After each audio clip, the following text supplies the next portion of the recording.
Bu voqea 7 yoshimda sodir bo'lgan. Uyimizga yaqin joyda parik fabrikasi bo'lardi. Fabrika oldida bo'lsa juda ko'plab soch tolalari yotardi. Juda ko'p erkaklar va ayollar pariklarni mashinaga yuklash bilan band edilar. Yana u yerda maneken boshlari ham topsa bo'lardi. Ba'zan men ularni futbol o'ynagandek tepardim. Lekin bir vaqtlari fabrikada ishlovchi odamlar ko'rinmay qoldi va bir necha kun fabrikani yopib qo'yishdilar. Bir kuni fabrika yonidan onam bilan o'tib ketayotgandik.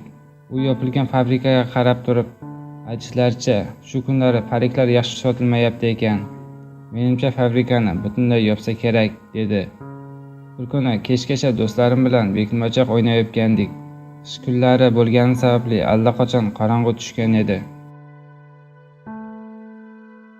Men qiruvchi edim va yutqazganini aytdim. U yashiringan joyidan chiqdi va parik fabrikasida bo'lganligini aytdi. Darvozasi yopiq edi-ku, qanday kirding?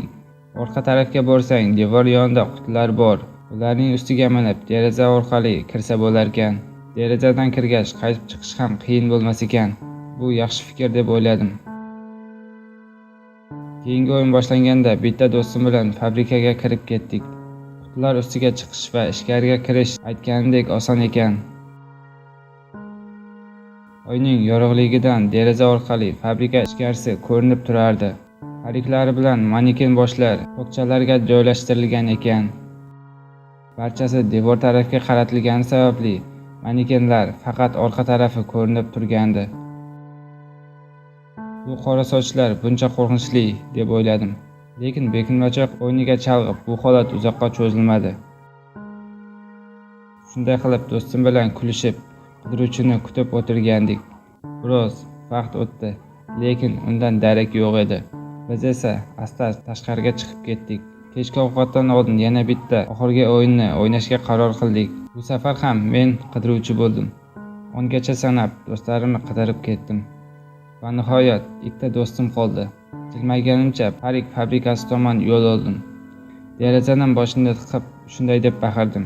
Ikkinchi marta aldanadigan ahmoq emasman. Bilaman, shu yerdasizlar, chiqinglar.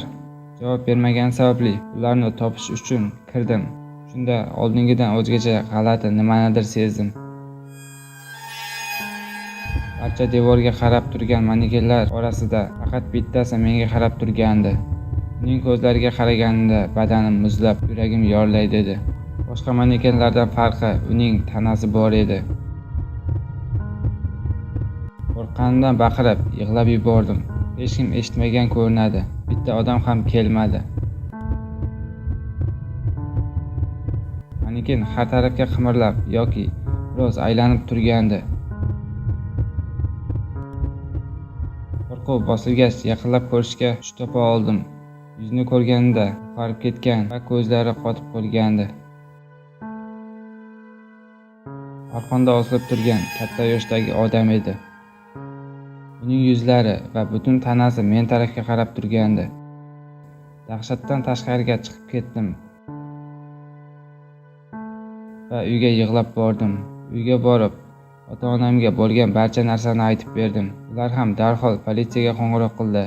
Dadam o'zimni xotirjam his qilishim uchun o'zlari fabrika tomon ketdi.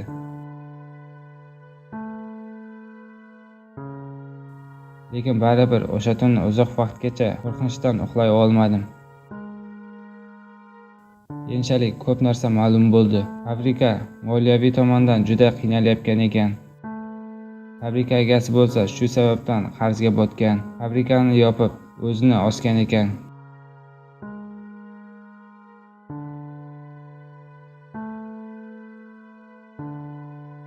Va xat ham yozib qoldirgan.